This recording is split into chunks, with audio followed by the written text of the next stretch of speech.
Hello guys, हामी यस्तो ठाउँमा काम गर्दैछौँ जुन चाहिँ ठाउँ चाहिँ दुईजनालाई अप डाउन गर्नुपर्ने निकै नै मुस्किल छ, तर पनि हामीले गरिरहेछौँ हैन। के गर्न, अब गर्नै पर्छ, बाध्यता छ काम गर्नलाई। पैसा सजिलो ठाउँमा हुँदैन भनेको सुनेको थिएँ, बुढापाकाले भन्थेन्। आज आएर आफैले देखिरहेछ, भोगिरहेछ। त्यही भएर पैसाको लागि काम गर्नुपर्छ, काम नगरी पैसा पाउँदैन। यस्तो ठाउँ छ, हेर्न सक्नुहुन्छ सबैजनाले। हेर्नुहोस् हैन, सानो ठाउँ छ।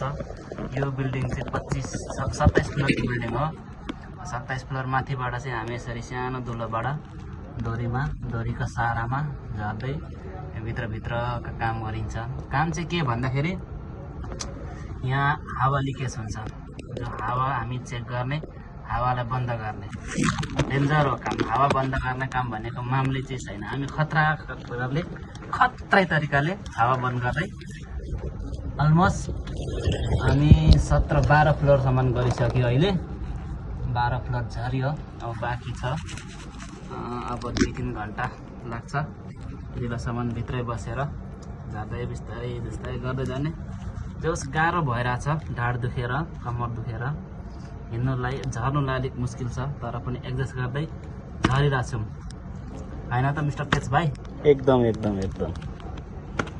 यस्तो छ ठाउँ हेर्न सक्नुहुन्छ। यो हामी माथिदेखि आएको, अब हामी जाने यता तल हो। तलतिर त अँध्यारो छ।